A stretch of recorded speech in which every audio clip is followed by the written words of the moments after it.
Xeyir olsun müəllimlər. Bugün sizin üçün inklüziv təhsil mövzusunu izah edəcəm. Hansı ki bilirsiniz ki, artıq imtahanınıza az qalıb. MİQ imtahanı iyul-avqust aylarında gözlənilir, amma sertifikasiya imtahanınız isə artıq tarix açıqlandı. 2 gün bundan öncəki sizin imtahanınız olacaq oktyabr ayında. Və ümumi olaraq məlumat verim ki, əsaslı mövzularınız var. Yəni tövsiyə edərəm ki, sadəcə MİQ-çilər MİQ-in çərçivəsini və ya sertifikasiyaya hazırlaşan müəllimlər də sertifikasiyanın çərçivəsini öyrənməsinlər qətiyyən. Çünki MİQ-də, sertifikasiyada hər dərsimdə qeyd etmişəm ki, eynidir. Müəllimlər yazırlar. Aha.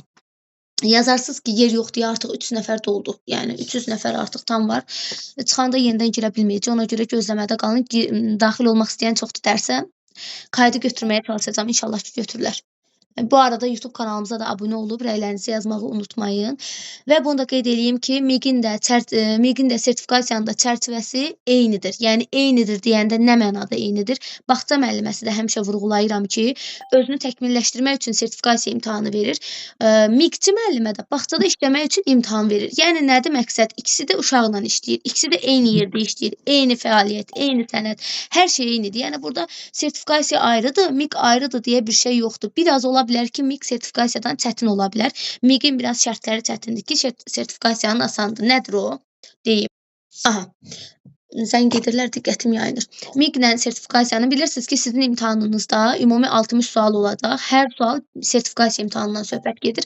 Hər sual 1 balla hesablanacaq və keçidin balınız isə 30 baldır. Yəni siz 60 üzərindən minimum 30-u keçməlisiniz ki, öz işinizdə qala biləsiniz. Hətta soruşursunuz ki, müəllimə ikinci şans olacaqmı? Olacağı deyilir, amma yenə də bilmək olmaz. Sözsüz ki, ixtisas müəllimlərinə ikinci şans veriləcək, amma qeyri-ixtisaslara bilmirəm. Yəni o rəsmi deyil, ola da bilər, olmaya da bilər. Yəni onunla bağlı rəsmi məlumat verilməyib, amma düşünürəm ki, olacaq ikinci şans onlara da.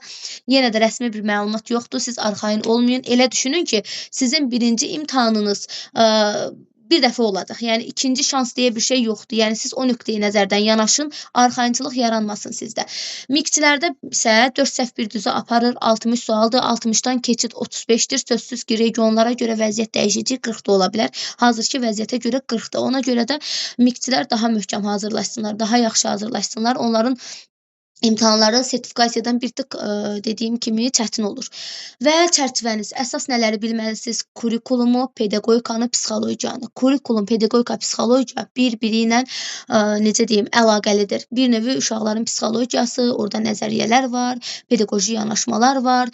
Eyni zamanda bilirsiniz də pedagogika uşaq ötürən deməkdir. Hansı ki, kurikulum, yəni məktəbəqədər təhsildə qiymətləndirmə olsun, məktəbəqədər təhsilin təşkili olsun, məzmunu olsun, bunların hamısını bir yerdə kurikulum özündə ehtiva edir. Yəni kurikulum əsasdır. Kurikulumu da öyrənmək üçün mütləq mənim YouTube kanalıma abunə olun. Orada çoxlu videolar paylaşmışam. Alt standartlar, kurikulumun həmişə demişəm ki, alt standartlar açarıdır. Məzmun xətti nədir bilməlisiniz. Öz bağça işinizi bilməlisiniz. Bilməyən müəllimə imtahanda hardasa bir 20 sualını yazmamış olacaq. Yəni ümumi kurikulumdan 20 sual düşür. Mənim izah paylaşmışam hansı ki, alt standartları, o alt standartlardan sizə 20 dənə sual düşəcək. Özünüz görəcəksiniz, hardan necə sual düşəcək. Ona görə də daxil olun, izləyin, qrupa da göndərəcəm, ödənişsiz qrupa. Ətrafınızda olan müəllimlərə yönləndirə bilərsiniz, ödənişsizdir, daxil olub izləsinlər. Vaxt azdır, bunun burasında nə qalıb ki? Təsəvvür edin, may, iyul, avqust. Sentyabrda bilirsiniz ki, artıq yəni 4 ay qalıb da, sentyabr deyək ki, 5-ci aydır. Sentyabrda nə edəcəksiniz? Uşaqların qəbulu, sənədləri heç nə etmək olmayacaq. Artıq 6-cı ayda, yəni oktyabrda isə imtahan stresi, imtahan həyəcanı ola bilər ki, sizi bir həftəlik, 2 həftəlik təlimlərə cəlb eləsinlər. Yəni bunun burasında cəmi sizdə 4 ay vaxtınız qalıb. 4 ay götürün. 4 ay ərzində nə öyrəndiniz. Oturub gözləməyin ki, 6 ay vaxtım var.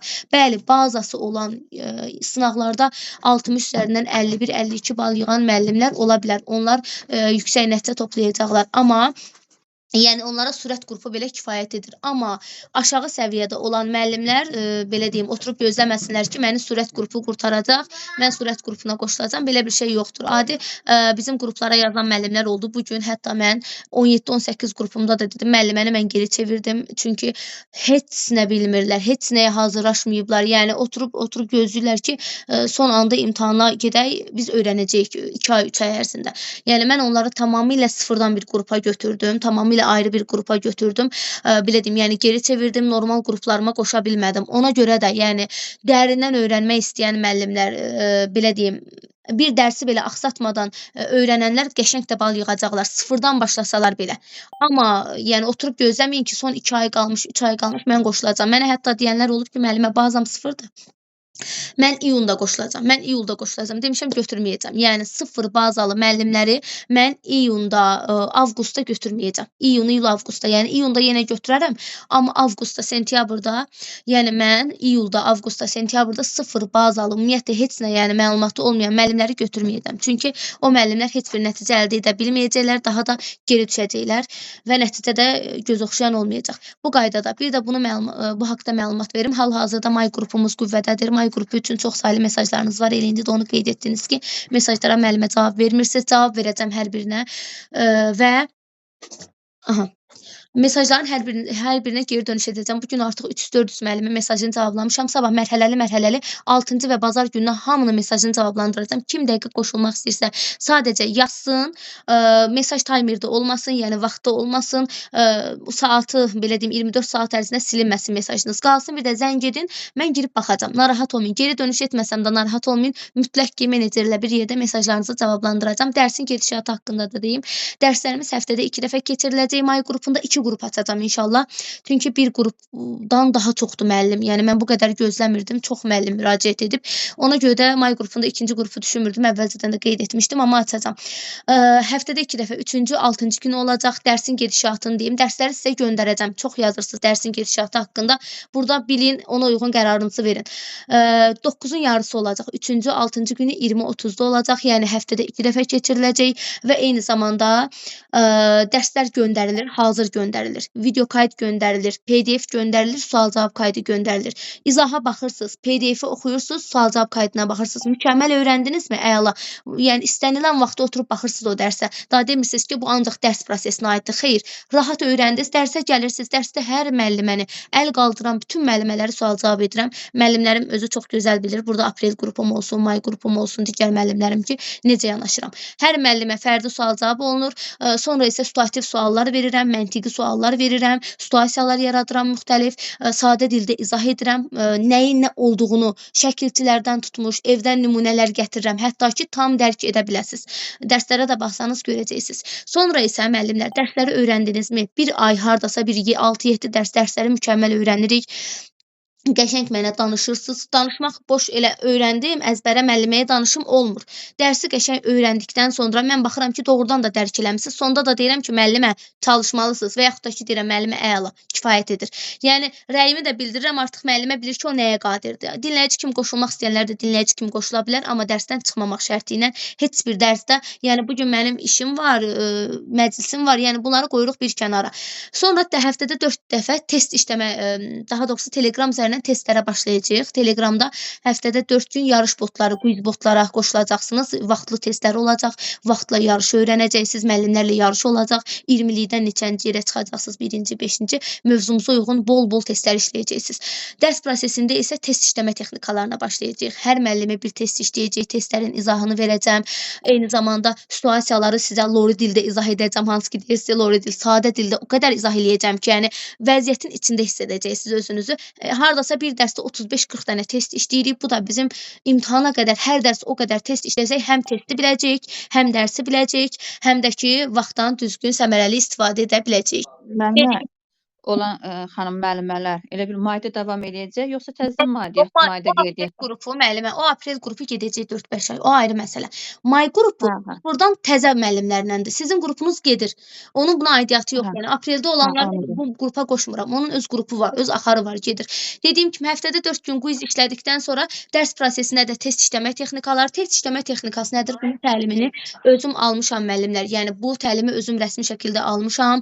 Hansı ki, məntiqlə test işləmə texnikaları olsun, imtahanda hansı suallar qarşınıza çıxa bilər, bu sualları necə cavablandırmalısınız, hansı variantlardan, hansı taktikalardan istifadə etməlisiniz, asar məqamlar var, məntiq var, elə müəllimə var ki, o qədər gözəl bilir dərsi.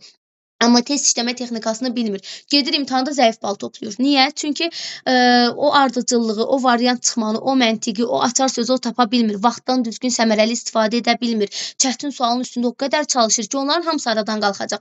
İnanın, hal-hazırda müəllimlərin səslərini də paylaşmışam. 60 üzərindən normalda 20-25 bal yığan müəllimə hal-hazırda dərslərimizə qoşulduqdan sonra 2-ci ayın sonunda artıq o deyirdi ki, mən 45-ə 50-yə qədər qaldırmışam balımı. Yəni o qədər qaldı. Sözsüz ki, indi orta çətin sınaqlar da göndərirəm. Google From, oxuyan azda sınaqlar. Yəni test işləmə texnikasını özünüz işləyirsiniz. Mən sizə yol göstərəm ki, bunu belə elə. Bax, bu variantı buradan çıx. Birinci testə girdinmi? Birinci bunu işlə. Açar sözü tap, sonra variantları çıx. Bu qaydada sizə test işləmə texnikalarını öyrədirəm və bu da sizin biliyinizi qat-qat qabağa aparır. Elə müəllimə var ki, sualı bilmir, bir dənə açar sözü tapan kimi cavab özü ortaya çıxır. Yəni o qədər rahatdır da, işləyənlər bilir. Hansı ki, dərsimizə qoşulan müəllimlər yanvar-fevral qrupunda artıq biz başlamışıq. Artıq 2-3 aydır ki, çox gözəl şəkildə tam da mənimsəyiblər. Axşam belə biz ümumi 40 dənə sual işləmişik etik davranış prinsiplərindən, situasiyalar, sadə izahlarla tam da dərk eləyiblər. Yəni o mövzunu çox mükəmməl öyrəniblər. İnşallah qoşulmaq istəyən məlumat versin. Ödəniş də münasibdir. Ödəniş üçün də şəxsiyə yazarsınız. Nömrəni də qeyd edəcəm 070 293 39 28 nömrəsinə. Qeyd eləyəcəm, yazarsınız. Qoşulmaq istəyən dəqiq bildirər. Bir bağçadan gələn müəllimlər də olsa mütləq bildirin. Belə müəllimlər, bugünkü mövzumuz inklüziv təhsil olacaq sizlər üçün. İnklüziv təhsili təşkil etmişəm və müəllimlər, may 2-ci qrupum da inşallah ki açılacaq. Amma hələ ki 1-ci qrupu yığılır. Yəni 1-ci qrupa artıq son yerlərimiz qalıb. 2-ci qrupun da vaxtı, günü təyin olunacaq. İnklüziv təhsil Müəllimə, bir dəqiqə olar. olar. Zəhmət olmasa.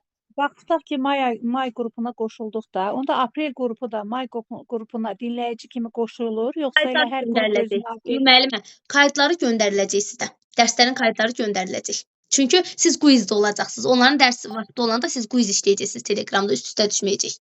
Ona görə Biz onların dərsində iştirak etmirik də, yəni. Bəli, göndərəcəm. Kaydlarını göndərəcəm. Siz həmin anda onların dərs günü, məsələn, aprel qrupunun müəllimləri deyilsiniz. Siz orada quizlər işləyəcəksiniz Telegramda. Yəni sizin vaxtınız olmayacaq. Sizin 6 gününüz dolu olacaq. Bu aydan artıq siz 6 gün aprel qrupunun müəllimləri artıq belə deyim də, bircə gününüz istirahətdə olacaq bazar günü. Qalan günlər həftədə 4 gün quiz bot işləyəcəksiniz. Həftədə 2 dəfə dərs olacaq. May qrupunun dərslərinin də kaydlarını da atacağam sizə. Təkrar möhkəmləndirəcəksiniz. Yenə də deyirəm, ən vacib mövzumuz, hamıya demişəm. Alt standartları bilməyən müəllimə bilsin ki, imtahanda 20 sualı onun yoxdur. 40 toplayacaq. Belə ən yaxşı bilən müəllimə alt standartları elə belə əzbərləyibsə, mənasını başa düşmübsə, bilsin ki, o sıfır. Proqramı neçə aya başa vurmaq olur? 4-5 aya müəllimə, 4-5 aya qutaracaq, bir aylıqda sürət qrupu olacaq, təkrar edəcək, çoxlu sınaqlar edəcək. İnşallah baxarsınız, danışarıq. Və inşallah yazarsınız. Belə müəllimlər, dediyim kimi, Salam, axşamınız xeyir, Ayda müəllimə. axşamınız xeyir olsun, axşamınız xeyir. Müəllimə, sizin may ayından sonra qrupunuz olacaqdır? Mayda, iyunda bilmirəm, yəni yalan olar. Belə yəni fikrimdə var, amma tam olacaq deyə söz də verə bilmirəm də. İndi vəziyyət birdən dəyişə də bilər. Bugündən sabah. Müəllim axşamınız xeyir. Axşamınız xeyir. Müəllimə, musiqi rəhbərlərinə nə vaxtı olacaq imtahan? Müəllimə, o haqda hələ tam dəqiq məlumat yoxdur, öyrənib deyərəm. Sırf musiqi rəhbərləri. Nə oxuyaq bəs biz? Mən musiqi Müəllimə, siz də rəhbəriyəm. pedaqogika, psixologiya, metodikanı bilməlisiniz. Bir də musiqi öz ixtisasınız üzrə müəyyən biliyi bacarığa yiyələnməlisiniz. Siz də metodikanı bilməlisiniz. Pedagogikanı da, psixologiyanı da. Mənim musiqi müəllimlərim var idi, 2 musiqi müəlliməsi. Mən onları müsahibəyə hazırlaşdırmışdım. İşlərdə təmin olundular ikisi də. Yəni orada da pedaqogika, metodika, psixologiyadan suallar vermişdi. Amma test mərhələsində də qruplarımda musiqi müəllimləri var. Amma vurğulayıram ki, musiqini ayrıca öyrənirlər. Pedagogikanı, psixologiyanı, metodikanı buradan öyrənirsiniz. Çünki siz uşaqla işləyirsiniz, sizə də onlar düşür. Amma musiqini öz ixtisasınızı ayrı bir musiqi təlimçisinə qoşularaq öyrənə bilərsiniz. Bir də yenə də deyirəm, dərslərimizə, eyni zamanda nəticələrimizə də baxa bilərsiniz. Bizim, yəni, birinciliyə çıxan müəllimlərimiz oldu, Naxçıvan üzrə 2 müəlliməmiz, eyni zamanda hansı ki, regionlar üzrə də birinciliyə çıxan müəllimlərimiz oldu, MİQ üzrə 56-57 bal toplayan müəllimlərimiz, işlə təmin olunan region birinciləri müəllimlərimiz oldu. Nəticələrinə daxil olub baxa bilərsiniz. Dərslərimiz də rəsmi ART tərəfindən keçirilir. Yəni ART-nin rəsmi mənbələri əsasında keçirilir daha doğrusu və 4 çərçivəni keçirən müəllimlər. Yəni bir çərçivə yox, çoxunuz deyirsiniz ki, biz bir çərçivəni 1 aya, 2 aya tamamlayıb gəlmişik. Biz bir çərçivə yox, biz 4 çərçivəni keçirəm. Həm MİQ-in, həm sertifikasiyanı ayırmıram. Bu şəkildə 50-dən yuxarı bal toplaya bilərsiniz. Yoxsa ki, siz 50-dən aşağı olacaq sizin balınız. Yəni nə qədər də öyrənsəz, öz çərçivənizi tutub saxlayırsınızsa, bilin ki, azdır sizin balınız. Və bunu da MİQin çərçivəsi, sertifikasiyanın çərçivəsi 2022, 2023, 2024, 2025 çərçivələri, diaqnostikanın çərçivəsi, bir də ARTİ-nin yeni paylaşdığı bütün məlumatları da proqrama əlavə eləyirəm dərs gedişatında ki, müəllimlər yaxşı öyrənsinlər. Belə Salam müəllim, müəllim, mən axşamınız xeyir. PDF açdım. Axşamınız xeyir. Siz danışın, mən Müəllim, PDF mən açdım. sizin qrupunuzdaydım, Oktyabr qrupunda. Yəqin ki, Lalə səsindən müəllimə. tanıyırsınız Lalə müəllimə. Bəli. Aha.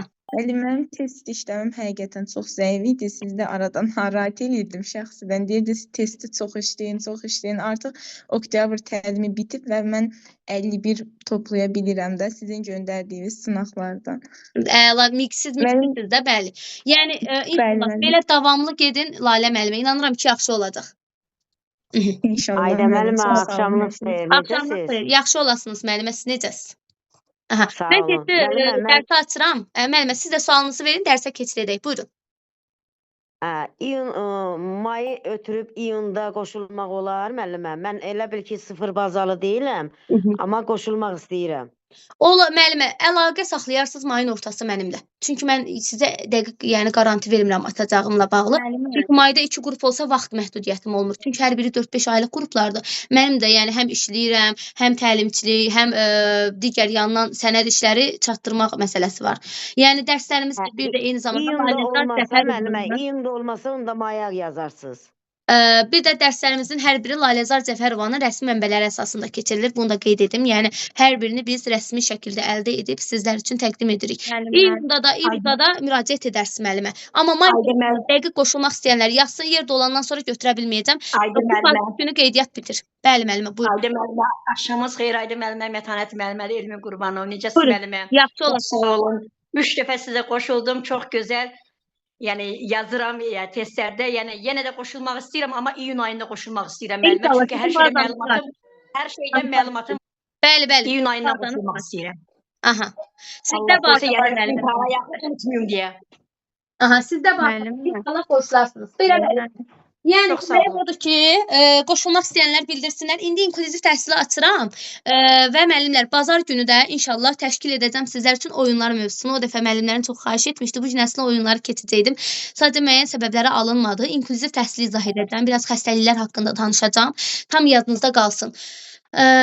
Yəni inklüziv təhsil nədir? İndi açıram PDF-i. Hər kəsin diqqəti burada olsun və çox xahiş edirəm səslərimizi bağlayaq ki, mən dərsi sizə tam çatdıra bilim. Aha, başlayırıq mövzumuza. İnklüziv təhsil. Bilirsiniz ki, imtahana ən azı buradan 4-5 sual düşəcək. Hal-hazırda dövrümüzün aktual mövzularından biridir. Hansı ki, inklüziv uşaqlar. Başlayaq birinci olaraq nədən? İnklüziv təhsil nədir? Baxaq. Deyir ki, müəllimlər orada. Baxın. İnklüzivlik sağlamlığından, potensial imkanlarından, maddi təminatından asılı olmayaraq uşaqların birgə təhsil alma hüququnun təmin edilməsidir. Bəli. Nədir inklüzivlik? Sağlamlığından, potensialından deyil, maddi təminatından asılı olmayaraq uşaqların bir yerdə təhsil alma hüququdur. Yəni, bu uşaq kasıbdır, bu uşaq varlıdır, bu uşaq, tutaq ki, üzr istəyirəm, o tibbi modeldə deyilir, xəstədir, bu təhsil almasını, bütün uşaqları deyir, təhsil alma hüququna malikdir. Yəni, təhsil alma hüququ təmin edilməlidir bütün uşaqların. İnklüziv təhsil nədir? Bundan öncə bunu deyim, yenə də deyirəm, alt standartlardır, eyni zamanda digər mövzulardır. Mənim YouTube kanalıma abunə olun. Yəni, ödənişli dərslərdən də mən qaydlar paylaşmışam, izahlar paylaşmışam. Daxil olun, izləyin. Bizim sırf ödənişsiz dərsimizə qoşulmaqla da yaxşı bal toplayan müəllimlərimiz olub. Yəni, imkanı zəif, ödənişli dərslərə qoşula bilməyən müəllimlər öz güclərinə də öyrənə bilərlər.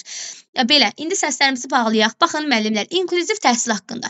Təhsilin deyir, hamı üçün əlçatan olmasını nəzərdə tutan və bütün uşaqların müxtəlif ehtiyaclarının ödənilməsinə əsaslanan inkişaf prosesidir. Yəni, inklüziv təhsil vurğulayır ki, İnklüziv təhsil uşaqların müstəqil bir fərd olduğunu, təhsil zamanı onların hər birinin öz ehtiyacları olduğunu qəbul edən metodologiyaları inkişaf etdirməyə yönəlib. Onun əsas vəzifələri məhdud imkanlara malik insanların peşə hazırlığı üçün sərhəd tanımayan mühit yaratmaqdır. Yəni, xüsusi qayğıya ehtiyacı olan uşaqların daha keyfiyyətli təhsilə yiyələnməsi, cəmiyyətə daha tez adaptasiyası üçün digər yaşıdları ilə bir yerdə olması daha məqsədə uyğundur. İnklüziv təhsil odur ki, 2018-2024-cü illərdən etibarən bilirsiniz ki, artıq bu proqram qəbul olunub. Artıq 2018-ci illərdən etibarən inklüziv uşaqların hər biri təhsilə cəlb olunub. Və nə qədər uşaq var? Bu uşaqlar niyə bağçaya gəlir? Məsələn, müəllimlər olsun, valideynlər olsun deyir ki, bu uşaqların yeri xüsusi təhsil müəssisəsidir. Niyə xüsusi təhsil müəssisəsi deyil? Niyə bağçadır? Niyə məktəbdir? Niyə olmalıdır? Onların hər birinin cavabını burada axtaracaqsınız. Bunlar situasiya kimi də qarşınıza çıxacaq mənim danışdığım formada. Baxırıq nəyə?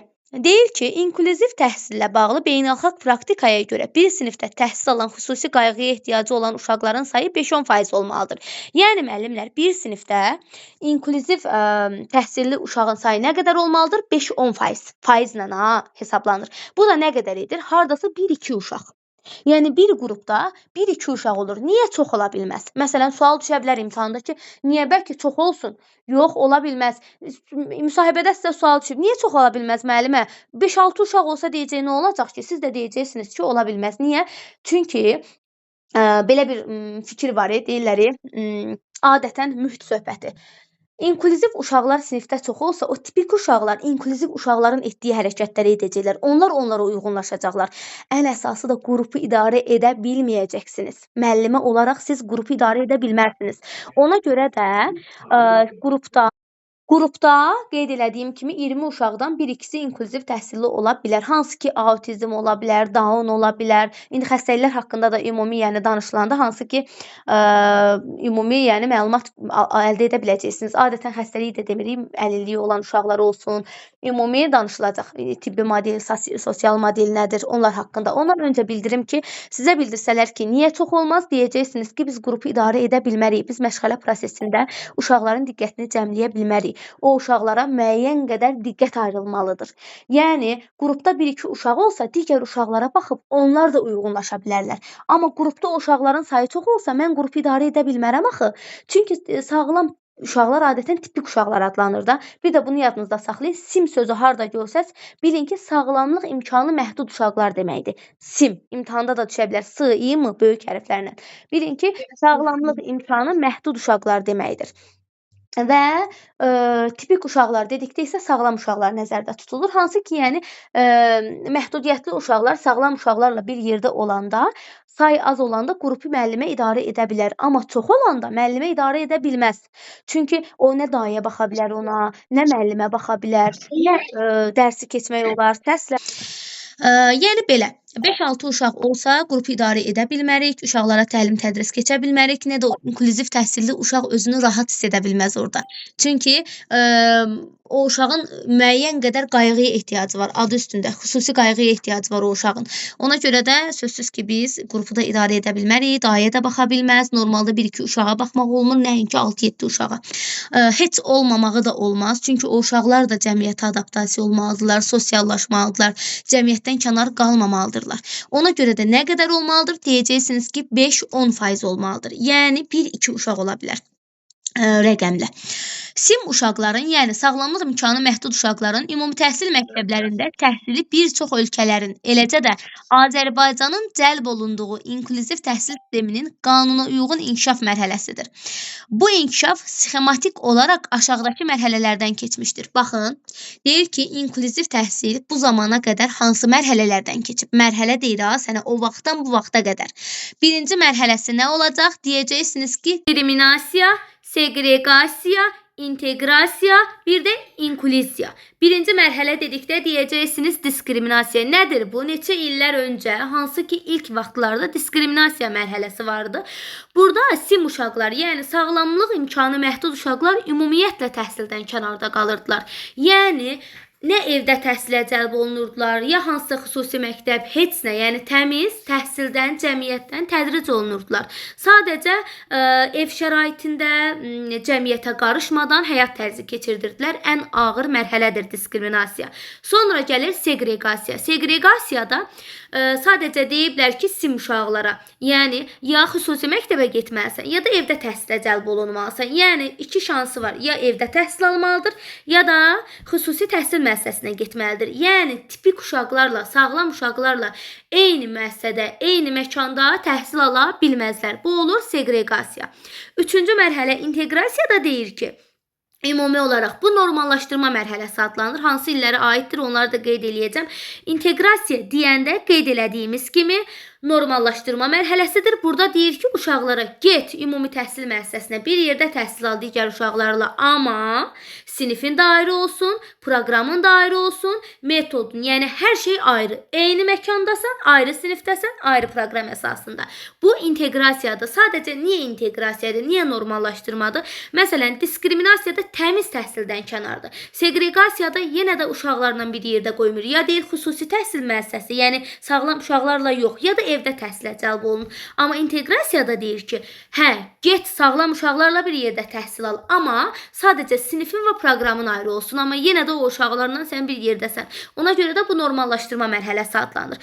Dördüncü mərhələ isə inkluziya adlanır ümumi olaraq, hansı ki, bu hal-hazırda bizim çatmaq istədiyimiz mərhələdir. Biz indi hal-hazırda istəyirik ki, bütün uşaqlar bu mərhələyə çatsın. İndiki dövrdə də əvvəldən qalan hansı ki o 4 mərhələ bu vaxta qədər keçən, yenə də deyirəm, diskriminasiyası, segreqasiyası, inteqrasiyası və inkluziya indiki bizim çatmaq istədiyimiz mərhələyə qədər əvvəlki mərhələlərin izləri qalıb. Yəni müəyyən qədər indiki dövrdə də uşaqlarda diskriminasiyada, segreqasiyaya məruz qalan, inteqrasiyaya məruz qalan uşaqlarımız var.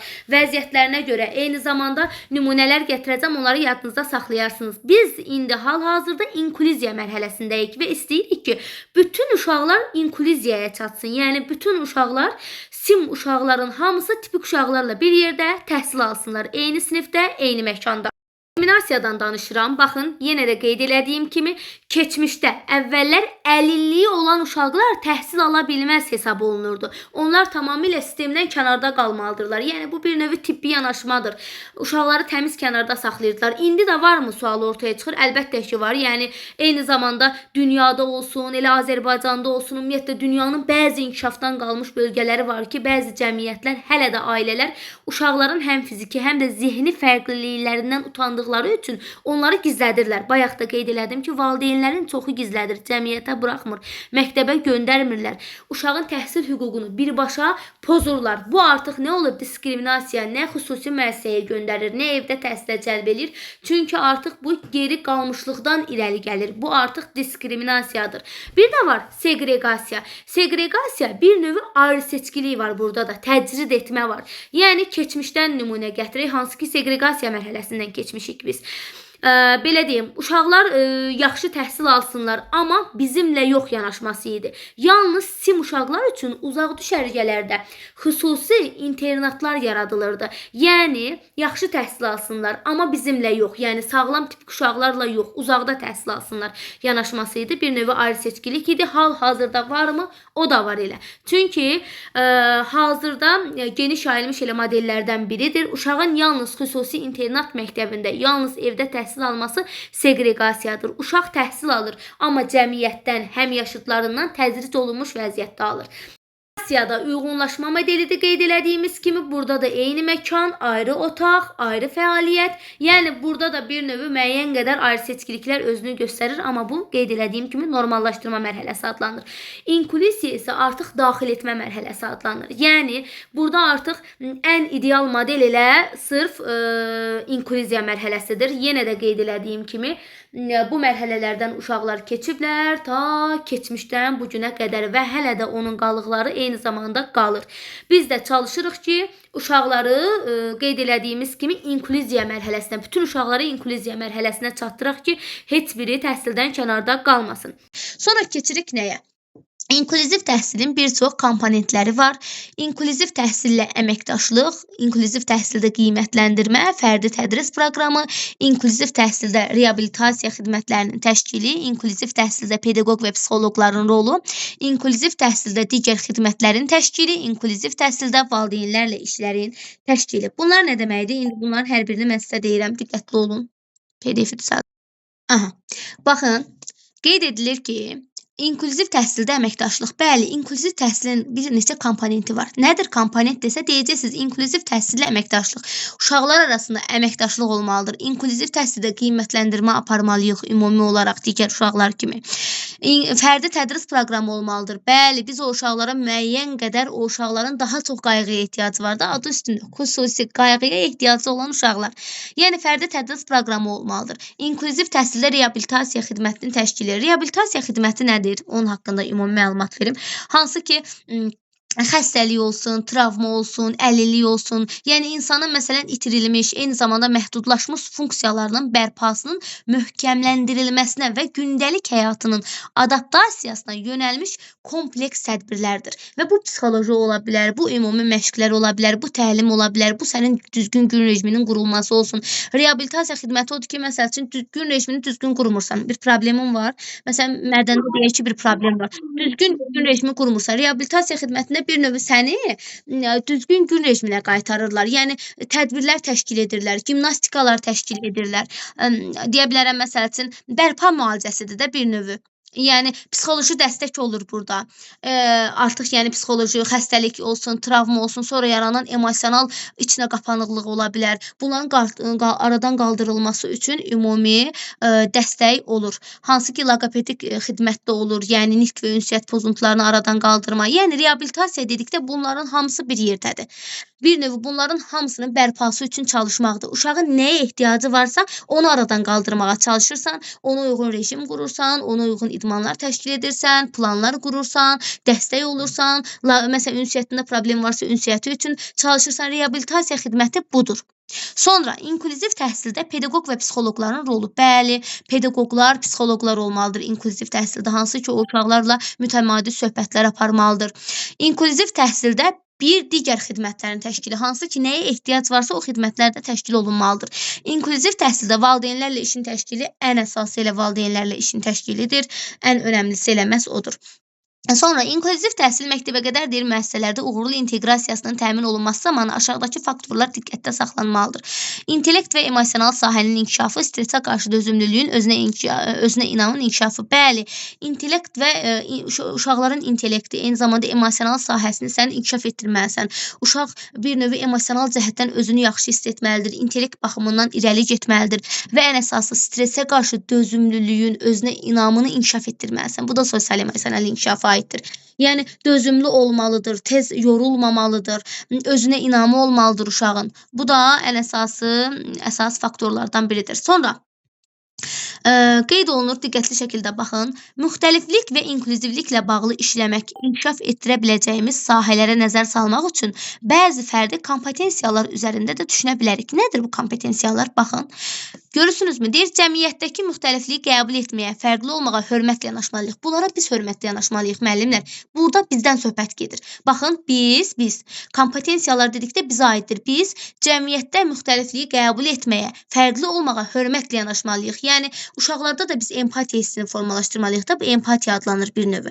Yəni biz bilməliyik ki, yəni adi xarici görünüşlə görə olsun. Məsəl üçün uşaqdır, qrupundakı uşağın gözündə deyək ki, çəplik var, araya qoyur. Xeyr, başa düşməlidir, özünü onun yerinə qoymalıdır. Fərqli olduğunu uşaq başa düşməlidir ki, o uşaq bu bir fərqlilikdir. Yəni müxtəliflikdir. Bunları biz uşaqlara çatdırmalıyıq. Qərəzsiz olmaq nədir? Yəni ayrıseçkilik etməməliyik. Qərəzsizlik budur da, etik davranış prinsiplərindən də baxın, izahda da paylaşmışam. Etik davranış prinsiplərini yazın, ayda azadlı gələcək. Yəni qərəzsiz olmalıyıq. Biz bir növü uşaqlar arasında ayrıseçkilik etməməliyik. Bu təkcə inklüziv təhsilə aid deyil. Bu elə ümumiyyətlə təhsilin hər anından söhbət gedir. Etik davranış prinsiplərindən də söhbət gedir. Burada ki, yəni müəllim ümumiyyətlə qərəzsiz olmalıdır. Biz bunu uşaqlara da aşılamalıyıq. Açıq düşüncəyə sahib olmalıyıq. Nədir açıq düşüncə? Yəni, belə deyim də, üzr istəyirəm ifadəmə görə deyirlər cahillik. Məsəl üçün, cahillik qapalı düşüncəyə sahib olan insanlara deyilir adətən. Yəni, geniş düşünmür, dünya görüşü yoxdur, dərindən düşünmür, müzakirəyə açıq deyil. Yəni, biz açıq düşüncəyə sahib olmalıyıq. Ümumiyyətlə, hər kəs açıq düşüncəyə sahib olmalıdır. Daha geniş düşünməliyik, kimisə qınamamalıyıq. Kimisə bilib-bilmədən, onun həyatını yaşamadan müzakirə etməməliyik. Açıq düşüncə odur ki, hər kəsə hörmətlə yanaşmalıyıq. Empatiya və anlayışa sahib olmalıyıq. Bəli, empatiyamız olmalıdır, anlayışımız olmalıdır. Empatiya nədir? Özümü başqasının yerinə qoymaq. Məsəl üçün, normalda bir nümunə gətirim. Deyim ki, o dəfə də belə bir nümunə gətirmişdim ki, iş yoldaşım maaşını alıb deyir ki, mən gedirəm gəzməyə. Məsəl üçün, digər iş yoldaşı da deyir ki, mən gedə bilmirəm, mənim imkanım yoxdur. Bu da deyir ki, niyə imkanın yoxdur ki sənin? Məndən də çox maaş alırsan, sadəcə özünə qıymırsan. Hansı ki, onun evinin problemini bilmir, ha? Yəni, insan olmaq nəyə görə deyirlər ki, insan o zaman insandır ki, özünün başqasının ağrısını hiss edir. Yəni, özünü başqasının yerinə qoyan insanda empatiya var, amma düşüncəsiz insanda, özünü başqasının yerinə qoymayan insanda, başqasını başa düşməyən insanda, başqasını qınayan insanda empatiya yoxdur. Empatiya, yəni mən başqasının vəziyyətinə baxıram, başqasının pəncərəsindən baxmaq. Necə ki, bir evə baxaq. Məsəl üçün, tutaq ki, deyirəm ki, Ayşə müəllimə baxır evin o biri divarından həyətə, mən baxıram o biri tərəfindən həyətə. Mənim baxdığım yer bataqlıqdır. Ayşə müəllimənin baxdığı yerdə gözəl bir, nə bilim, səma gözəldir, günəş gözəldir. Mən yerə baxıram, bataqlıqdır. Mənlə onun baxdığı ev eyni olsa da, amma baxdığımız pəncərə tamamilə fərqlidir. Yəni, empatiya da onu göstərir ki, başqasının pəncərəsindən də baxmalısın. Ancaq öz pəncərəndən baxıb qiymət vermədiyi vəziyyətə, başqasının pəncərəsindən də bax, görüm o nəyə baxır, onun həyatı nədir, o nəyi yaşayır. Yəqin ki, nə demək istədiyimi bildiniz. Yəni, empatiya, anlayış dedikdə bu nəzərdə tutulur. Çeviklik və uyğunlaşmaya hazır olmalıdır. Bəli, ümumiyyətlə müəllim çevik olmalıdır. Yeniliklərdən, innovasiyalardan istifadə etməlidir. İnnovativ müəllim olmalıdır, yenilikçi müəllim olmalıdır, qnostik bacarığı olmalıdır müəllimin. Çevik olmalıdır. Yəni, vəziyyəti tez ələ almağı bacarmalıdır. Çevik və uyğunlaşma budur. Sonra, həssas yanaşmaq. Uşaqların, valideynlərin ehtiyaclarını bilməlidir. Bəli, həssas yanaşmalıdır. Valideynin ehtiyacını bilməlidir, uşağın ehtiyacını bilməlidir, məsuliyyətli olmalıdır işində. Sonra, mənsubiyyət hissini dəstəklənməlidir. Hansı ki, mənsubiyyət hissi dedikdə nə nəzərdə tutulur? Kim deyə bilər?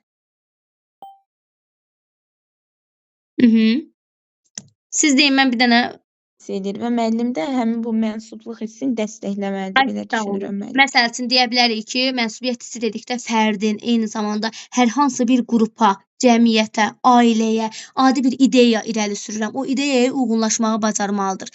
Yəni, mənsubiyyət hissi bir növü özünü ona aid etmək deməkdir də. Yəni, uyğunlaşmağı bacarmalısan. Sonra, deyə bilərəm sizə. Müəllim, emosiya nədir? Necə? Burada yazılıb emosiya və anlayışa sahib olmaq. Hansı? Empatiya müəllimə emosiya yazılıb, empatiya yazılıb orada əslində. Bağışlayın müəllim. Bəli, orada sürüşmə olub yüngül. İndi keçək digər məsələyə. Sonra yuxarıda yazılıb intuitizm nümayiş etdirmək, həvəsli və fəal olmaq. Intuitizm nümayiş etdirmək nə deməkdir? Kim deyə bilər? Salam, axşamınız xeyir olsun. Mənim intuitiv deməkdir də, həvəsləndirmə. Aha. Intuitizm nümayiş etdirmək dedikdə nədən söhbət gedir? Yəni, bir iş olsun, bir məqsəd olsun. Bunların hər birinə yüksək həvəslə, yüksək coşqu ilə, enerji ilə yanaşmaq deməkdir. İntuitizm. İntuitizm sözü yadınızda qalsın ki, nədir? Həvəsli olmaq, fəal olmaq, maraqlı olmaq, motivasiyalı olmaq deməkdir. Alternativ həll və yanaşmalar tapmaq üçün yaradıcı olmaq. Bəli, məsələn, bir vəziyyət yaradır, tez o vəziyyəti ələ alıb nəsə bir ideya çıxarmalısan, yaradıcı olmalısan, həll etməlisən vəziyyəti. Alternativ həll və yanaşmalar tapmaq lazımdır. Bu kompetensiyalar üzərində düşünməliyik. Sonra isə Müəllim, o sözün mənasını bir dənə deyin də, zəhmət olmasın. İntuitizm. Bəli, bəli. Aha, bir işə, məqsədə, ideyaya qarşı yüksək həvəslə, maraqla, enerji ilə yaxınlaşmaq. Belə deyim, həvəsli olmaq da, yəni maraqlı olmaq. Marağının olması. Aha. Siz sağ olun. İnklüziv təhsilin 8 prinsipi var ümumilikdə. Bu nəzərinizdə qalsın. Hansı prinsiplərdir? Deyir ki, birincini izah edəcəm sizə. İnsanın dəyəri onun qabiliyyət və nailiyyətlərindən asılı deyildir. Nə deməkdir? Yəni, bir insanın deyir dəyəri, yəni mənim dəyərim, yəni necə deyim, bir insanı sən sevmək üçün, belə deyim də, dəyər vermək üçün onun ancaq qabiliyyətini, nailiyyətini araşdırmamalısan. Yəni, bir insanın dəyəri onun deyir qabiliyyətinin, nailiyyətindən asılı deyil. Mən bir insana qabiliyyətinə görə, işinə görə, uğuruna görə, nailiyyətinə görə qiymət verməməliyəm. Bax, dəyər o deyil də, yəni deyir təhsil tamamilə ayrı, bacarıq ayrı deyir, dəyər ayrıdır. Yəni sən onun deyir dəyərini, onun qabiliyyəti ilə, onun nailiyyəti ilə ölçmə deyir. İnsanın dəyəri onun qabiliyyət və nailiyyətlərindən asılı deyildir. Mənanı yəqin ki bildiniz. 2. Hər bir kəs hiss etmək, düşünmək qabiliyyətinə malikdir. Bəli, inklüziv təhsildə də hər bir uşaq həm hiss etməlidir, həm düşünməlidir. Yəni bu qabiliyyətə malik olmalıdır. Biz onun üçün şərait yaratmalıyıq. Hər kəs ünsiyyət hüququna malikdir. O dinlənilməlidir. Bəli, hər kəs danışmaq hüququna malikdir. Biz qarşı tərəfi dinləməliyik. Bütün insanlar bir-birinə lazımdır. Bəli, dəstək, dostluq olmalıdır, bir-birinə lazımdır. Həqiqi təhsil deyil, yalnız real münasibətlərin kontekstində mövcud ola bilər. Nə deməkdir bu? Yəni əsl təhsil deyil, real münasibətlərlə mövcud ola bilər. Həqiqi təhsil deyil, sadəcə uşaqlar bu gün tarixi keçdim, get öyrən gəl. Və yaxud da ki bu gün məntiqi riyazi təfəkkürü keçdim, get öyrən gəl. Ancaq elə təhsil üzərində qurulmur da deyir. Həqiqi münasibətlər. Həqiqi münasibət də nədir? Valideyn, uşaq, müəllim əməkdaşlığı, yəni real münasibətlər, real yaxınlıq, real əməkdaşlıq, yəni real münasibətlər kontekstində həqiqi təhsil mövcud ola bilər. Yəni bunları dərk eləsəz heç nə çətin bir şey yoxdur. Bütün insanlara öz həmyaşıdlarının dəstək və dostluğu lazımdır. Bəli, bütün insanlara, bütün uşaqlara, elə bizə də, elə yaşlı insanlara da adətən hər şeyi qoyuruq bir qırağa. Məsələn, xüsusi qayğıya ehtiyacı olan uşaqları da qoyuruq, hansı ki isim uşaqları. Qoyuruq bir qırağa, elə özümüzdən götürək. Bu dəqiqə hər biriniz sertifikasiyaya hazırlaşırsınız. Adi sizə dəstək olmasalar evdən yoldaşınız olsun, uşağınız olsun, atanız, ananız olsun. Dəstək olmasa sən bacarmayacaqsan, məsəl üçün boş-boşuna qoşulma, onsuz da heç nə bilmirsən. Neyniyərsiniz? Siz oxumağa həvəsli ikən həvəsdən düşərsiniz ani moment. Çünki niyə? Sizə dəstək olan yoxdur. Sizə mənəvi dəstəkdən söhbət gedir. Burada maddidən söhbət gelmir. Mənəvi dəstəkdən. Yəni adi bir addım atanda, bir iş quranda desək ki, onsuz da sən bacarmayacaqsan, boş-boşuna pulun gedəcək. Girmə bu işə, adi bir biznes qurmaq istəyirsiniz. Necə həvəsdən düşürsünüz? Təmiz həvəsdən düşür insanın, həvəsi qırılır, insanın motivasiyası qırılır. Adətən insana ən çox təsir edən də elə odur. Psixoloji, emosional təsiri elə məhz o göstərir. Qıraqdan sənə verilən rəy. Ona görə də yəni insanların bir-birinə ehtiyacı var. Amma normalda desək ki, mən bilirəm ki, adi zəif bir müəlliməni götürək, elə öz dərslərimdən nümunə götürürəm. Görürəm ki, bu müəllimə bugün bir az irəliləyiş var da, yaxşı öyrənir. Həvəsləndirirəm, müəllimi əla, belə gedin, yaxşı olacaq. Oxumağa həvəs yaranır. Amma mən desəm ki, ay müəllimə, yox, olmur. Heç nə öyrənə bilmirsiniz. Gələn dərs inanın o qoşulmayacaq. O depressiyaya düşəcək ki, mən öyrənə bilmirəm. İnklüziv təhsildə də belədir. Biz uşaqlara bacarıqsız kimi baxmamalıyıq. Bunlar heç nə bacarmır, bunlar heç nə bilmir. Xeyr. Əslində inanın inklüziv təhsildə olan uşaqların elə özəllikləri var. Elə özəllikləri var ki, yəni normal belə deyim, tipik insan belə onu bacarmır. O qədər yəni onların dərrakəsi güclü olur. Hansı ki, baxır hansı növə. Və keçirik nəyə?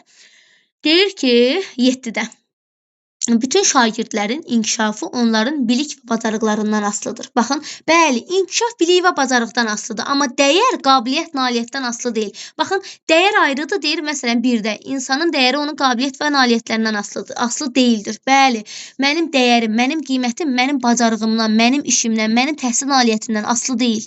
Yəni, mənə veriləcəyin dəyər mənim işimə görə ölçülməməlidir. Amma 7-də nə deyir? Deyir, bütün şagirdlərin inkişafı, yəni inkişaf, irəli getmək, onların bilik və bacarıqlarından asılıdır. Bəli, asılıdır. Bir uşaq inkişaf edirsə, onun biliyinə, bacarığına bax görüm, o inkişaf edirmi? Bəli, inkişafı nəyə görə ölçürük? Biliyinə və bacarığına görə. Amma dəyəri biliyə, bacarığa görə ölçmürük. Qabiliyyət, nailiyyətə görə ölçmürük. Unutmayın, bunlar imtahana situasiya kimi düşür. Sonra insanların müxtəlifliyi həyatın bütün sahələrini inkişaf etdirir. Bəli, bu tamamilə düzgün fikirdir. Nə qədər, yəni belə deyim, indi autizm olsun, Down sindromu olsun, fərq eləmir, digər problemlər olsun. Yəni biz bunları görəndə həyatın bütün sahələri inkişaf edir. Daha dünya görüşümüz daha geniş olur. Eyni zamanda uşaqlar özləri olsun.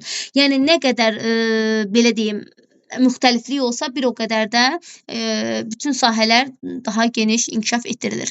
Və deyə bilərəm sizə, inklüziv təhsil məktəbə qədər orta, peşə və ali təhsil mərhələlərini ehtiva edir. Yəni inklüziv təhsil dedikdə yalnız orta təhsil, baxca, xeyr.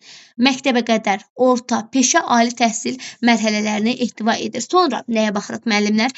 Məktəbə qədər müəssisələrdə inklüziv təhsilin 3 növü var. Bu 3 növü nədir? Dinləyin məni. Var nöqtəvi daxil olma, var hissəvi daxil olma, var tam daxil olma. Bu nə deməkdir? Məsəl üçün, inklüziv uşağı, deyək ki, autizmli bir uşağı bağçaya cəlb etmək üçün nə etməliyik? Əlbəttə ki, birdən-birə ay valideyn gətir, hə uşağı bugündən başlasın bağçaya. Ola bilər, yox ola bilməz. Heç normal bir uşaq, adi biz uşağı qəbul edəndə, normal tipik sağlam bir uşaqdan söhbət gedir. O uşaq belə bağçaya gələndə görürük ki, ağlayır. Ən azı bir həftə, 2 həftə bu uşağın ağlamağı keçmir də, yavaş-yavaş adaptasiya olur. Düz deyil? Deyə bilərik ki, adyalını gətirsin. Məsələn, uşaq var, birdən-birə gəlir, valideyn qoyur, işləyir də indi qoyub getməlidir. Çarəsi yoxdur. Var da belə bir situasiyalar. Nə etməlisən? Artıq bu uşağı birdən-birə sən anadan qoparda bilmirsən. Valideynə deyə bilərsən ki, ay valideyn, sağlam uşaqdan söhbət gedir ha. Hələ bu məsələyə toxunmuram, ümumi deyirəm. Bu dediklərimin hər biri inanın qarşınıza situasiya kimi çıxacaq, deyirəm sizə indidən. Neyinirik? Deyirik ki, məsələn, adyalını gətirə bilərsən. Hardasa bir 3-4 gün uşaq adyalını gətirir özü ilə. Çünki neyinir? Evindən özünə aid olan bir əşyasını gətirir. O, psixoloji olaraq özünü tək hiss etmir. Bir də görürsünüz ki, adi evdə adyalını qucaqlayır. Görürsünüz ki, çox bağlıdır da və yaxud da ki, bir mişqası olsun, onu apara bilər bağçaya və ya soskası olsun. Uşaqdır da, adaptasiya olana qədər sən onu birdən-birə anadan ayıra bilmərsən. Və yaxud da ki,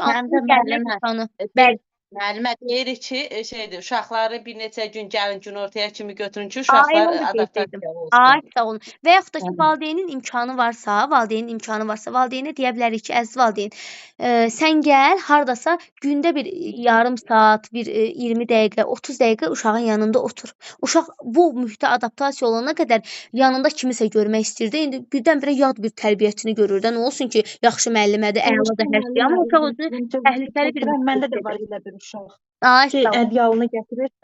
Hər dəfə neçə ayı dalbadal ədyalını gətirdi, apardı.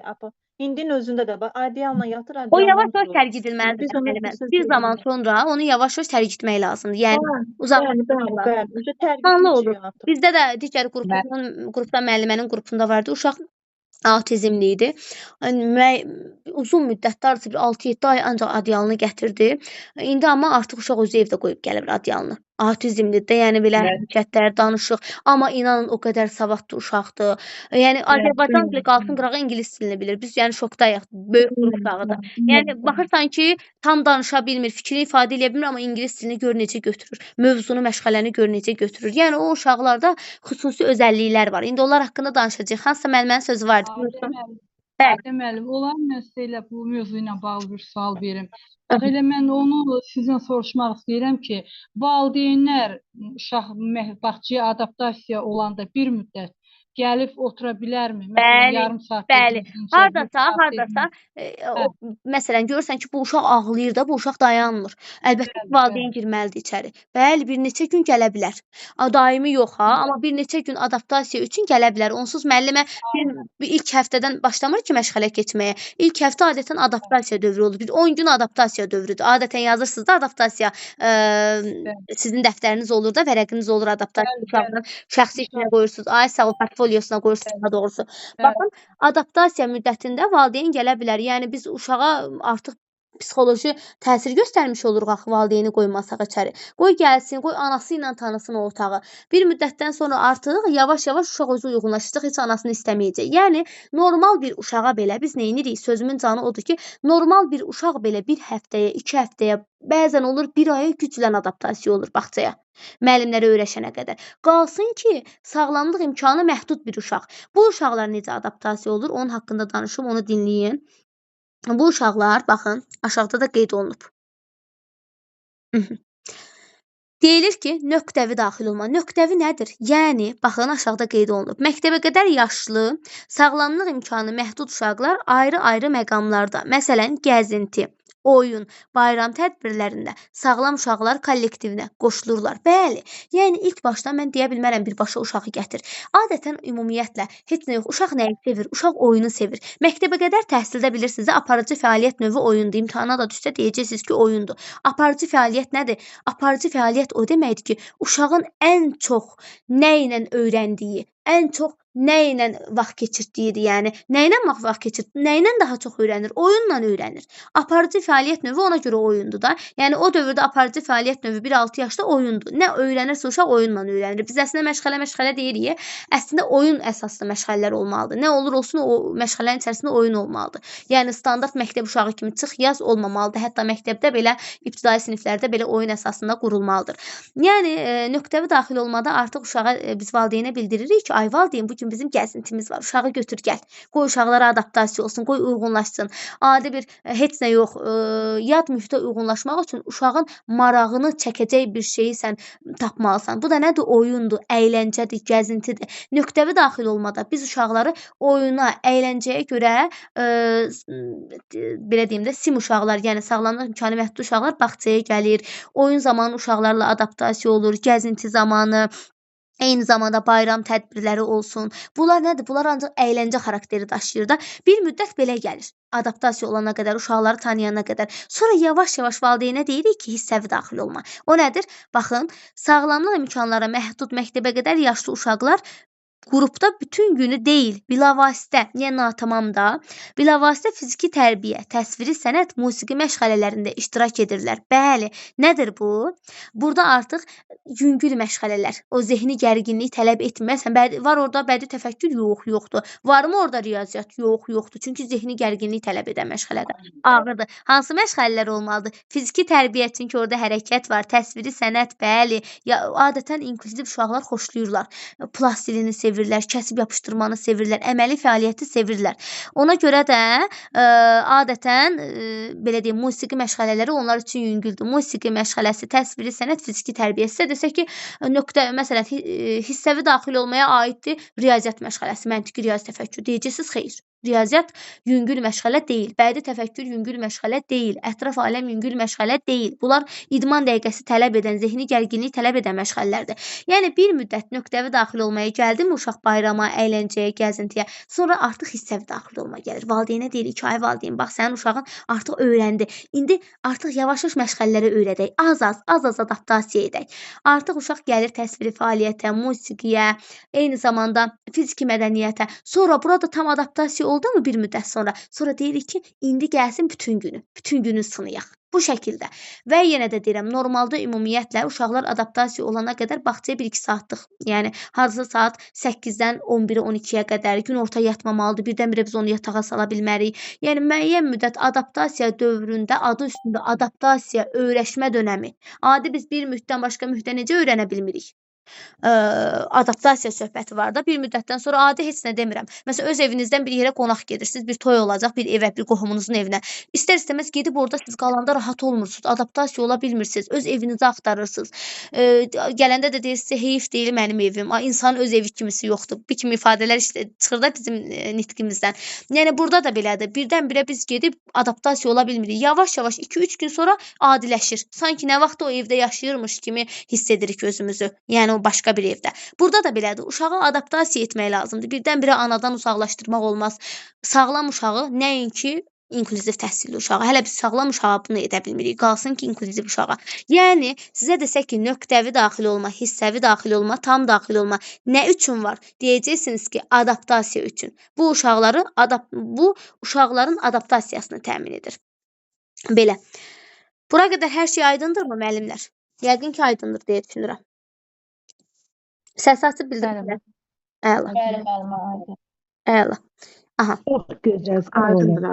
Əla. Əla. Müəllimə, yuxarıda sual verə bilərəm müəllimə? Aha, bəli. Demək, yuxarıda alternativ həll və yanaşmalar tapmaq üçün yaradıcı olmaq. Bu estetik yaradıcıya da gedir müəllimə? Yox, müəllimə. Yaradıcı olmaq o demək deyil. Məsəl üçün bir vəziyyət yaranıb, belə bir situasiya çıxıb. Belə deyim də, uşaqla bağlı olsun. Sən tez onu həlli üçün çevik olmalısan. Yəni tez həll üçün yanaşma tapmalısan, tez vəziyyəti aradan qaldırmalısan. Yaradıcı olmaq, yaradıcılıq, estetik yaradıcıdan söhbət getmir. Yəni sənin beynin müxtəlif problemlərə həll etməyə açıq olmalıdır. Sən bir problemi tez həll etməlisən. Yəni bacarıq olmalıdır da deyirsən də, onu nəzərdə tutur. İndi gəlirik nəyə? İndi gəlirik əsas məsələyə. 50'li olan uşaqlara iki tür yanaşma var. Yenə də deyirəm, artıq nöqtəvi, hissəvi tam daxil olmaq sizə tam aydın olduğu, nə üçün istifadə edilir tam bildiniz. İndi gəlirik 50'li olan uşaqlara iki yanaşma mövcuddur. Yəni iki tür yanaşma var. Nədir bu? Tippi model, sosial model. Tippi model nədir? Adı üstündə tippi. Adətən belə deyirlər, tippi modellə sosial modeli belə ehtiva edə bilərik ki, nəyə ehtiyac var? Bu uşaq onsuz oxusa da, oxumasa da bundan heç nə olan deyil. Bu hansı yanaşmadır? Bu tippi yanaşma. Sonra deyə bilərəm ki, sosial modeldə. Adı üstündə sosial model mənəvi dəstək deməkdir. Bayaq dedimi, tippi nümunə olaraq tippi mənfidir, amma sosial müsbət deməkdir. Unutmayın bunu. Tippi mənfidir, sosial müsbət. Harda ki, mənfi, uşağı qıran, uşağı incidən, uşağa qarşı xoşa gəlməyən ifadələr varsa, o tippidir.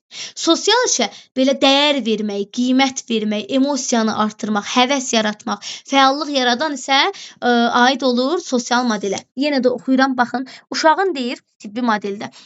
Uşağın qüsurlu olması, uşağa damğa vurulması, cəmiyyətin dəyişməz qalması, pozuntunun diqqət mərkəzində qalması əsas götürülür. Yəni, normalda bu uşaqdan heç nə olan deyil, bu uşaq heç nə bacaran deyil, bu uşaqda onsa görməsində bu uşağın problem var, damğa vurursan, uşağa tez-tez deyirsən ki, sən qüsurlusan və yaxud da ki, cəmiyyət dəyişməz qalır. O cahillikdə bayaq dedimi, cahil bir mühit elə sırf tibbi modelə aiddir. Cahillik.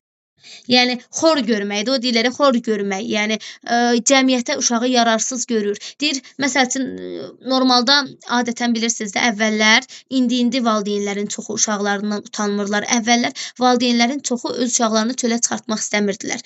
50'li olan uşaqlar cəmiyyətdən utanırdılar ki, əslində nəyə görə qorxurdular? Qorxurdular ki, qıraqdan qınaq obyektinə çevrilir. Əslində valideyn qorxmamalıdır, çəkinməməlidir, uşağını cəmiyyətə çıxartmalıdır. Hər kəs görməlidir ki, bu normal bir şeydir. Yəni, bu bizim əlimizdə olan bir şey deyil. Yəni, bu bir fərqlilikdir. Bu, Allahın, necə deyərlər, vergisidir də. Yəni, biz nə edə bilərik ki, bu uşağın yaşam tərzi budur. Amma buna müsbət cəhətdən yanaşmağa, yenə mənfi cəhətdən yanaşanlar tibbi modelə aiddir. Bu uşaq, məsəl üçün, belə nümunə gətirim sizə. Tutaq ki, Allah uzaq eləsin, kiminsə övladında bu problem vardı, Allah uzaq eləsin hər kəsdən. Uşağını belə deyim, qoyur musiqi məşğələsinə və yaxud da ki, gimnastikalara qoyur ki, fəallaşsın, aktivləşsin, gözü yeniliklər görsün. Gəlir qonşu deyir ki, ay, tutaq ki, Səkinə, sən neyinirsən bu uşağı ora aparıb? Olsa bu uşağa heç nə olan deyil, bir faydası olmayacaq, boş-boşuna puluvu tökürsən.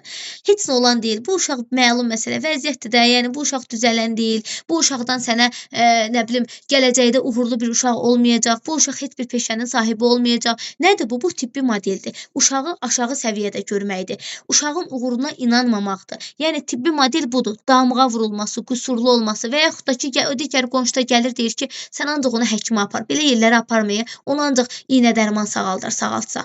Ancaq iynə dərmanla, ancaq tibbi yanaşma ilə sağalacağını düşünürsə, bu da tibbi modeldir. Yəni, bir növ aşağı görməkdir. Aşağı görmək tibbi modeldir. Sonra sosial model.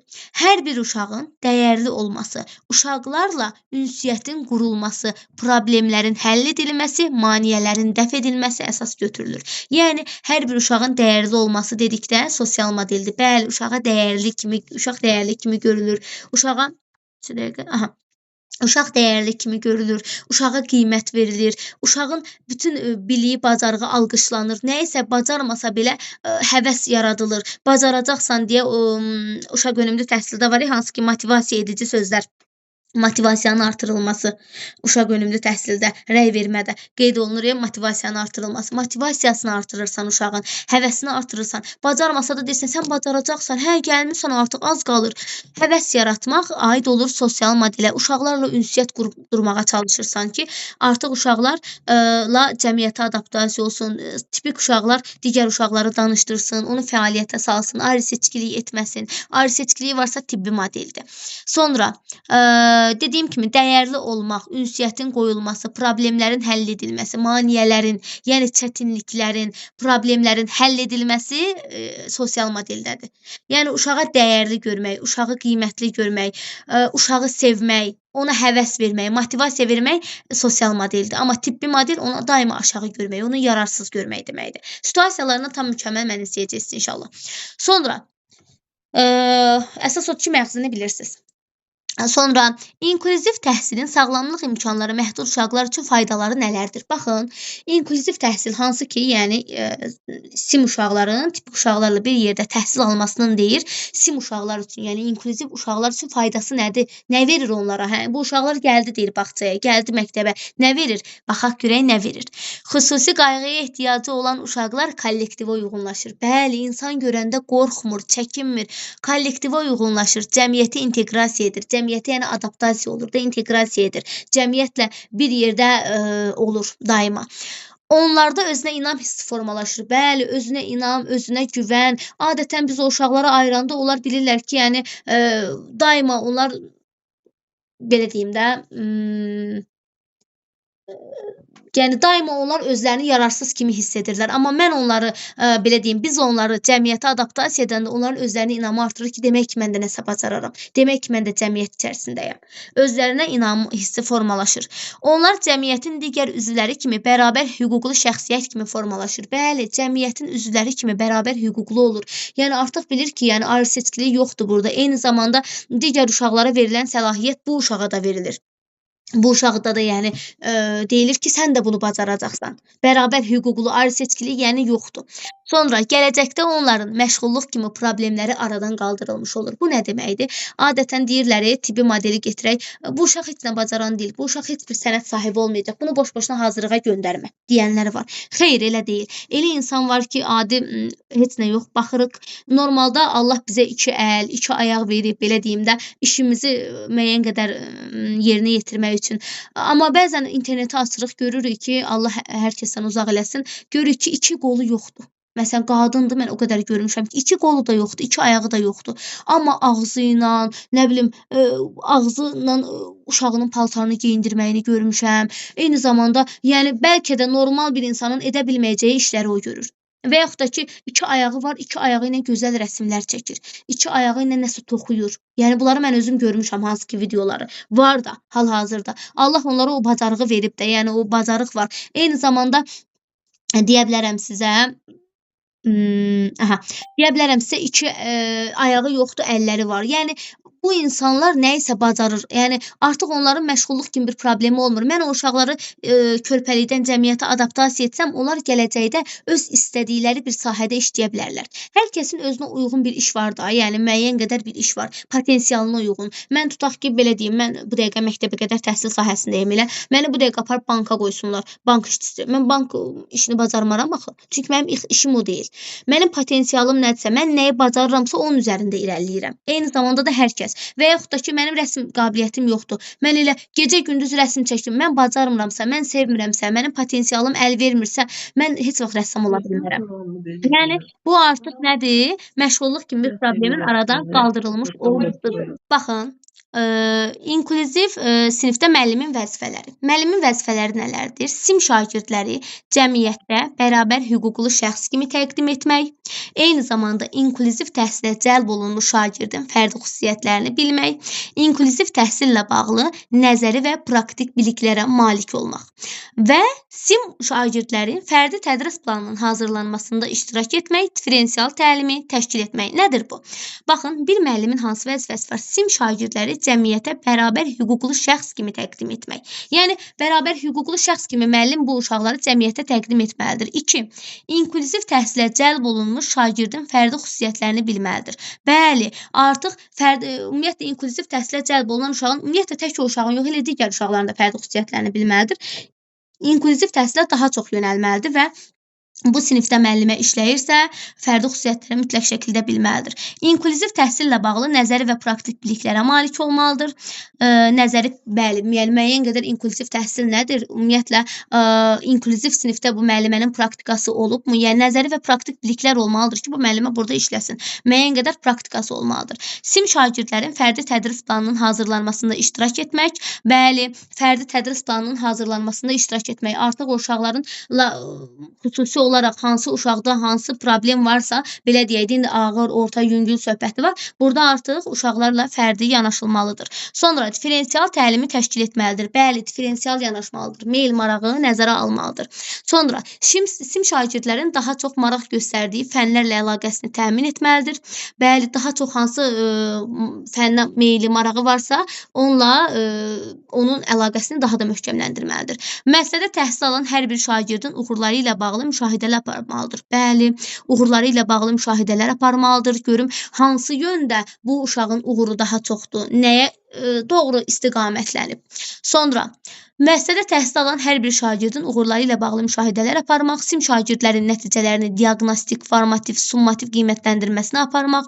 Bəli, bunlar da aparılmalıdır. Eyni zamanda bu məktəbə də aiddir. Hər yarım ilin sonunda məktəb rəhbərliyi qarşısında hesabat verməlidir. İnklüziv təhsilə cəlb olunan şagird haqqında bütün məlumatların məxfiliyini qorumalıdır. Bəli, bütün məxfiliyi qorumalıdır. Bir dəqiqə yaxınlaşdırım. Sim şagirdin fərdi və qrup fəaliyyətlərinə cəlb olunmasına kömək etməlidir. Bəli, fərdi və qrup fəaliyyətinə də cəlb etməyə kömək etməliyik. Eyni zamanda hər yarım ilin sonunda məktəb rəhbərliyi qarşısında da müəllimə hesabat verməlidir ümumi gedişat haqqında.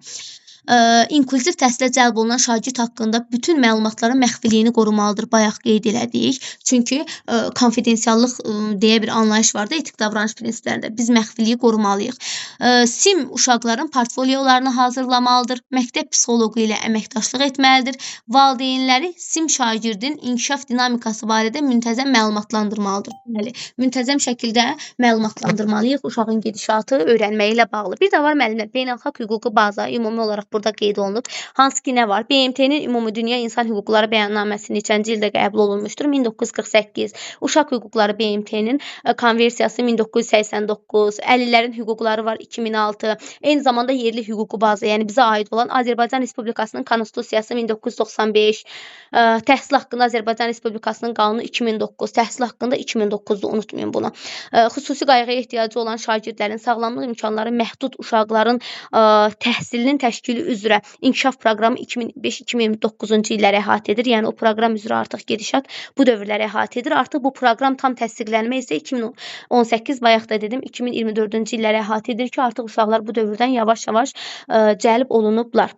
Sonra məktəbəqədər təhsil haqqında Azərbaycan Respublikasının qanununun 2017 3-cü maddəsində məktəbəqədər təhsil sahəsində dövlət siyasətinin əsas prinsipləri izah edilir və nəzərdə tutulur. Hansı ki, burada ümumi olaraq mən bunu qeyd eləyəcəm. Baxın, yenə də bildirirəm. Məktəbəqədər təhsil haqqında Azərbaycan Respublikasının qanununun 2017 3-cü maddəsində məktəbəqədər təhsil sahəsində dövlət siyasətinin əsas prinsipləri izah edilir və eyni zamanda 3.0.1-ci maddəsində isə məktəbəqədər təhsil sahəsində bərabər imkanların yaradılması nəzərdə tutulur. Bəli, bərabər deyil, imkanlar yaradılmalıdır. Həmin qanunun artıq 3.0.6-cı maddəsində isə konkret şəkildə sağlamlıq imkanları məhdud uşaqların inklüziv təhsilinin təşkili prinsip kimi təsbit olunub. Ümumiyyətlə ölkəmizdə təhsil siyasətinin məqsədi bütün vətəndaşlar üçün keyfiyyətli təhsilin təmin edilməsindən ibarətdir.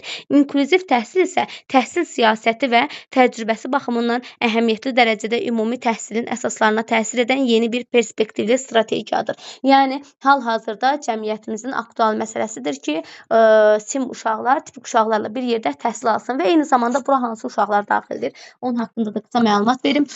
Hansı ki, autizmli uşaqlar, əqli geriliyi olan uşaqlar, sonra deyə bilərəm sizə Down sindromlu uşaqlar, qeyd eləyə bilərəm sizə Down sindromlu uşaqlar, əqli geriliyi olan uşaqlar, nitqində, dilində hansı ki problemi olan uşaqlar, yəni nitq inkişafının ləngiməsi daha doğrusu, serebral iflic olsun, hiperaktivlik, diqqət əksikliyi olsun. Yəni bunların hamısı əqli geriliyi olsun, psixi inkişafın ləngiməsi olsun, hamısı sırf sim uşaqların xarakteristikasına aiddir. Yəni ümumi olaraq bunlar haqqında da məlumatı göndərəcəm. Özünüz bu uşaqlar haqqında xüsusiyyətləri öyrənə bilərsiniz. Belə.